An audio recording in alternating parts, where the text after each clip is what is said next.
July 12, 2011, Los Gatos. A pricing post goes live, and in one click, Netflix turns a $9.99 habit into a $15.98 argument. Millions of subscribers have not read it yet. The announcement is public now. Reed Hastings has just chosen to wound the business that pays for the next business. At first, it looks like a pricing change. It is not. It is a confession. For years, Netflix had trained people to think of one monthly relationship. DVDs in the mail, streaming on the screen. One account, one brand, one easy story. Now that story is gone. The old bundle had been doing too much work. It hid the strategic conflict in plain sight. DVDs were the profitable present, but streaming was becoming the future. Netflix kept funding more aggressively. Protect the old economics for too long, and the company risked arriving late to its own replacement. So the post goes live. Customers who wanted both services would now pay for both services. The math was cleaner for Netflix. The emotion was uglier for everyone else. Inside the company, this was not a surprise. Reed had been pushing towards streaming since 2007. Subscriber behavior was already shifting. In Netflix's own 2011 shareholder letter, the company said nearly 3/4 of new subscribers were choosing streaming-only plans. The direction was obvious. The timing was the bet.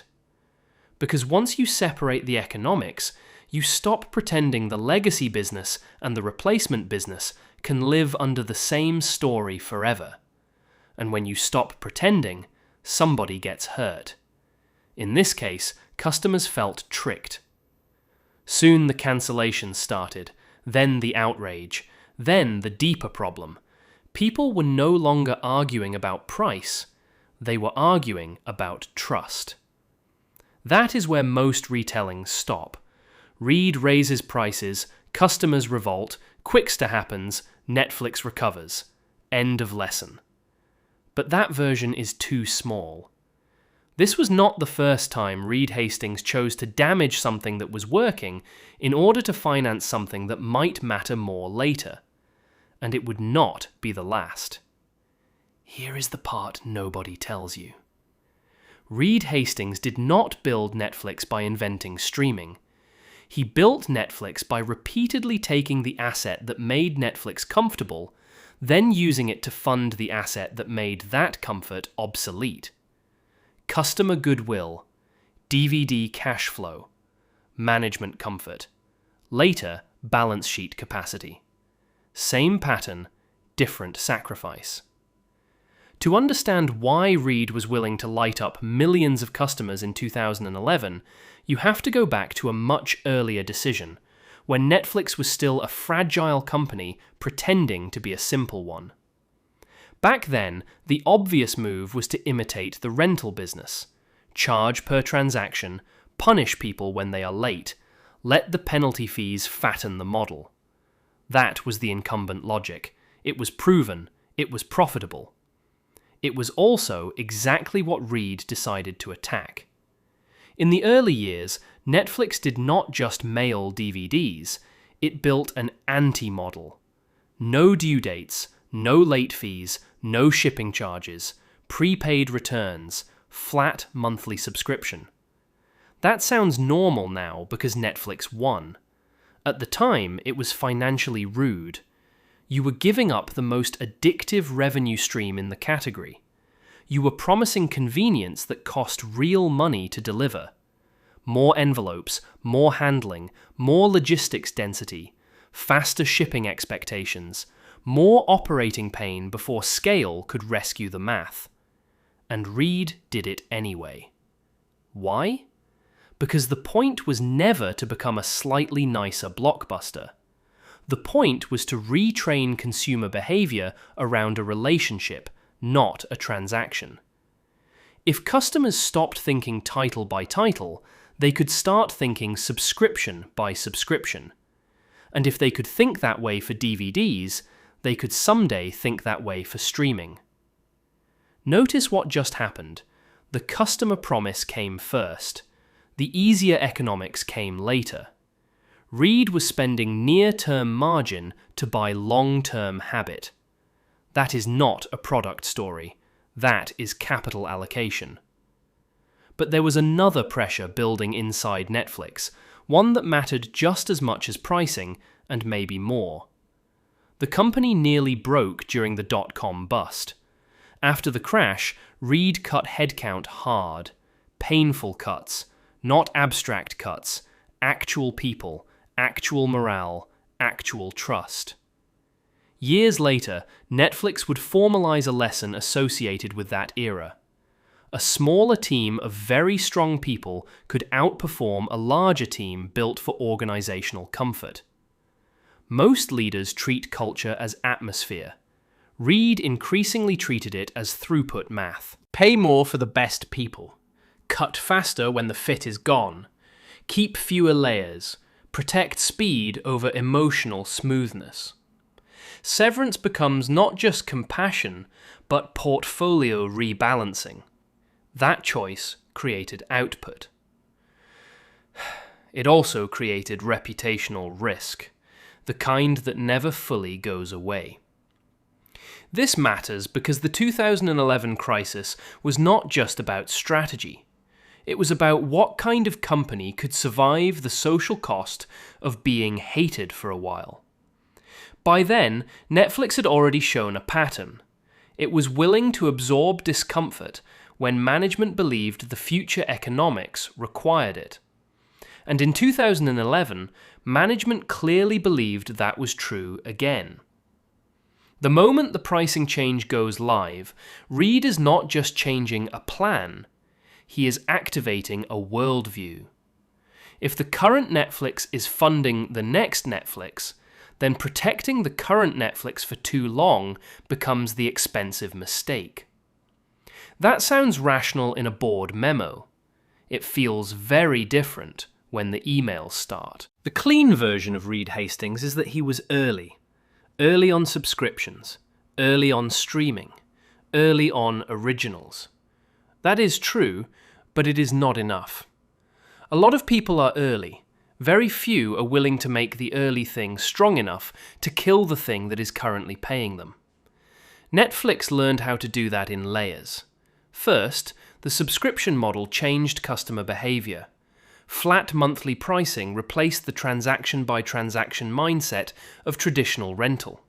That gave Netflix recurring revenue, but more importantly, it gave Netflix a different relationship with usage. Heavy users were no longer a problem to punish. They were proof the habit was working. That habit created the first engine. Then came the second lesson. Survival does not automatically make a company sharper. Sometimes, survival only makes it timid. Reed appears to have taken the opposite lesson from the 2001 period. He made Netflix more concentrated, not more padded. Fewer people, higher talent density, more freedom, less procedural shelter. This was not just an HR philosophy waiting for a slide deck. It was a way of preparing the company for repeated self-disruption. If you are going to rip apart your own pricing, your own org chart, your own product bundle, then consensus comfort becomes a luxury item. Now jump forward. Streaming arrives as possibility long before it arrives as dominant business. That gap is where most companies lose the future. The old business still looks better on paper. The new business still looks incomplete. Customers still understand the old thing more clearly than the new one, and managers can always produce one more spreadsheet explaining why the pivot should wait another year. Netflix had a perfect excuse to wait. DVDs still threw off cash. Customers liked the bundle. The service was familiar. The replacement technology was improving but not finished. Broadband adoption was real, though uneven. Licensing costs would rise. Studios were not going to roll over. A cautious executive could have defended delay for years. Reed did not want delay. He wanted migration. Not symbolic migration, not innovation lab migration, economic migration. That meant the old engine had to pay for the new engine, while the new engine was still worse on several dimensions. If you were Reed in that moment, what would you protect? The profitable customer habit you already own, or the weaker experience that you believe will own the future? That is the real question under the 2011 backlash, because streaming in 2007 was not yet an obvious replacement for every DVD use case. The catalogue was different. The experience depended on connectivity. Consumer expectations were still forming. The future was visible, but not complete. So Reed used the old business to finance the transition. DVD cash flow bought time. Subscriber scale bought leverage. The brand bought initial adoption. The bundle softened the move at first, then the price separation forced the issue. This is what happens when strategic clarity meets customer psychology. Customers do not care that your internal economics need to be cleaner. Customers care that something easy just became complicated and more expensive. Netflix had the strategy mostly right and the sequencing partially wrong. That distinction matters. If you say Qwikster proved the streaming thesis was foolish, you miss the entire pattern. It did not prove the direction was wrong. It proved that you can be right about direction and still spend credibility too casually on the way there. Reed learned that lesson publicly, and then he kept going. That is the remarkable part. Most executives, after a reputational firestorm, retreat into caution. Reed did not retreat. He adjusted the packaging. He cancelled the separate Qwikster brand. He absorbed the embarrassment. But the deeper migration continued. Because once you believe the old engine must finance the new engine, you cannot let public humiliation become strategy. You have to survive it and keep reallocating. And now the story gets more expensive. Streaming by itself was still vulnerable. If Netflix remained mostly a distributor of licensed content, then it would always be renting access to the very thing that made the platform valuable. The more successful Netflix became, the more counterparties would understand their leverage. Licensing could make Netflix large. It could also keep Netflix dependent. So Reed moved again. Not from DVD to streaming this time, from platform to studio platform. That is the leap a lot of people underplay. Original content was not a branding flourish. It was a capital structure decision. Once Netflix started leaning into originals in a serious way, the company was no longer simply curating demand. It was pre-funding demand, which means the risk profile changed. By the first quarter of 2013, Netflix disclosed $5.7 billion of streaming content obligations.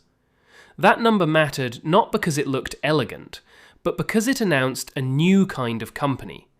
A company willing to carry long-duration commitments in exchange for exclusivity and differentiation.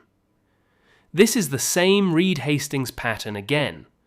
Trade present flexibility for future control. Lose optionality, gain power. Spend the current Netflix to build the next Netflix. Here is where the story stops being intuitive. People understand a founder betting on a better product. People even understand a founder angering customers to push a transition. What they struggle to understand is the next stage, when success itself becomes permission to make the balance sheet more dangerous. That is what Netflix did. Once originals started working, they did not simply improve the catalogue, they changed what winning required. You cannot dabble your way into a global entertainment position with one prestige show and a few licensed leftovers. Once Netflix proved it could create demand, it had to keep feeding demand across countries, languages, genres, and release calendars. The machine had to get bigger. Faster than comfort would recommend. This is where Reed Hastings becomes most interesting, because the later Netflix story is not the story of a cautious company harvesting a stable lead. It is the story of a company deciding, the window is open now. So overbuild now and let the future deal with the strain. By 2017 and 2018, Netflix was leaning hard on debt markets to support content scale. The 2018 annual filing showed more than $10 billion of long-term notes outstanding and far larger streaming content obligations. Those are not decorative numbers. Those are obligations that turn strategy into a financing discipline. If subscriber growth slows, the tension rises.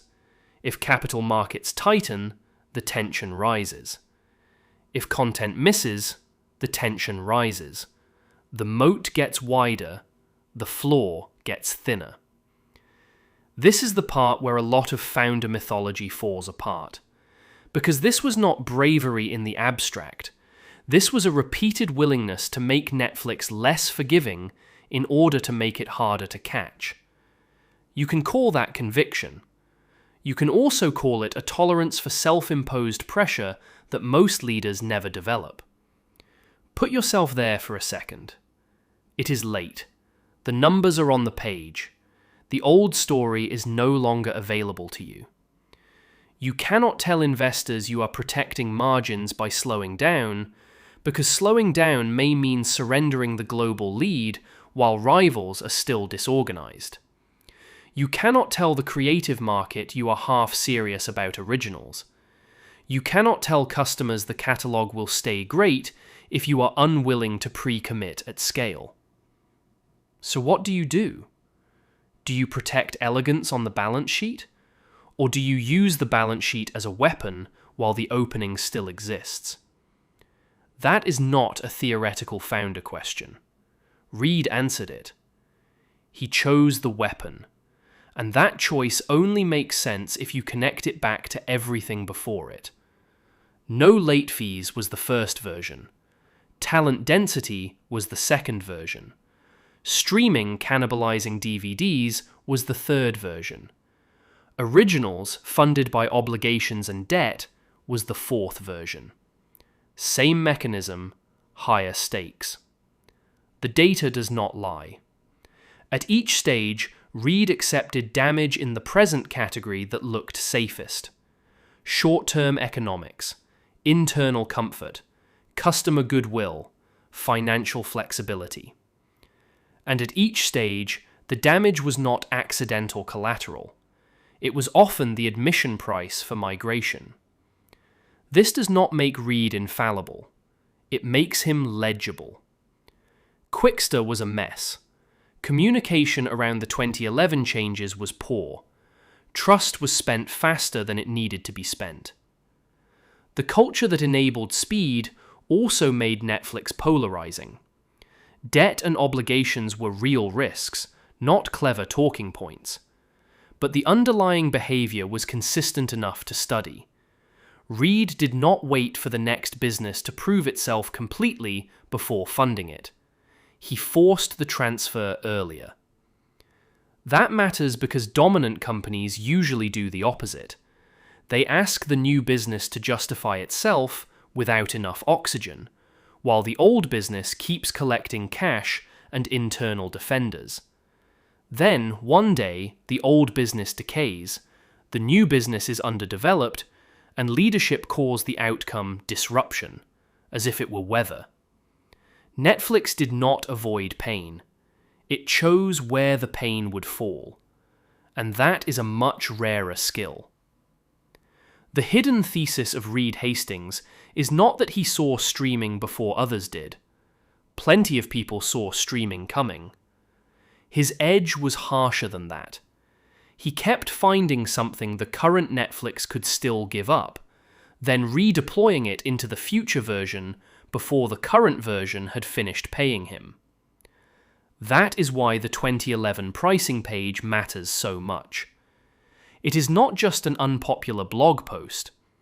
It is the visible moment when Netflix signals, maybe too bluntly, that customer sentiment will not outrank migration. And once you understand that, the later debt-funded scale stops looking like a strange new phase. It looks like the same founder, only with bigger numbers. So what do you actually do with this?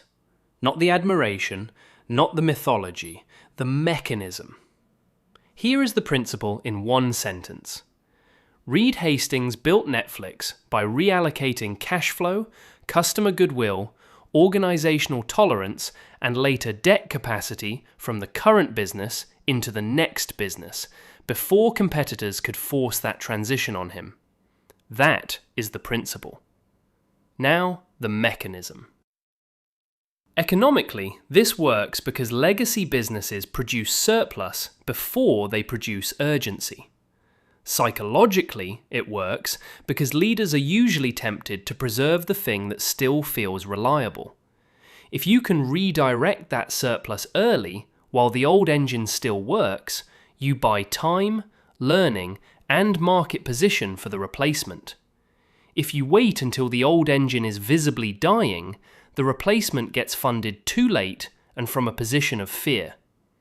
That is why this is not generic disruption advice. It is a rule about transfer timing. Too early, and you can starve the present before the future is viable. Too late, and the present becomes a trap. Reed kept making the transfer before comfort said he should. 3 specific examples make that clear. First, the DVD subscription model. Netflix gave up the industry's favourite punishment mechanism, late fees, and accepted the heavier logistics burden of no due dates, prepaid returns, and a flat monthly relationship. Near-term margin got uglier. Customer habit got stronger. The old rental logic was weakened on purpose, so a subscription logic could get stronger. Second, the 2011 separation of DVD and streaming economics. For many hybrid users, the old $9.99 combined plan became $15.98 if they wanted both services. Customers hated it. Some cancelled. Trust took a hit. But Reed was forcing the company to stop subsidizing strategic ambiguity. The current Netflix was paying to accelerate the next Netflix. Third, the original content and debt era. Once Netflix moved beyond licensing into originals, it accepted billions in content obligations and later substantial debt issuance to scale globally. That made the company less flexible in the short run and more powerful in the long run. Instead of harvesting the platform conservatively, Reed used the platform's momentum and financing capacity to harden the moat. Same principle, 3 arenas: product economics, customer pricing, balance sheet design. Now, the harder part. How do you use this without turning it into a slogan? Ask yourself 3 questions. For founders, what part of my current business is generating comfort that should actually be financing the replacement business before the market forces my hand? For investors, is management protecting reported stability, or are they deliberately transferring surplus into the next engine while there is still time to shape the category? For senior operators, which form of present-day safety am I defending out of habit, team comfort, or optics, even though that safety may be starving the capability we will need 2 years from now? There is a warning label here. This principle does not excuse sloppy communication. It does not excuse vanity pivots. It does not mean every legacy business should be torched on schedule. The point is not to create pain for its own sake. The point is to decide where pain is unavoidable and then spend it on migration instead of denial. That is why Reed Hastings is worth studying. Not because he predicted streaming, not because Netflix has a famous culture deck, not because qwikster was dramatic, because he kept doing the hardest executive thing there is, using the business that works to fund the business that will make the current one obsolete, before everyone else can see enough proof to agree. And if you wait for everyone else to agree, the transfer is usually already too late.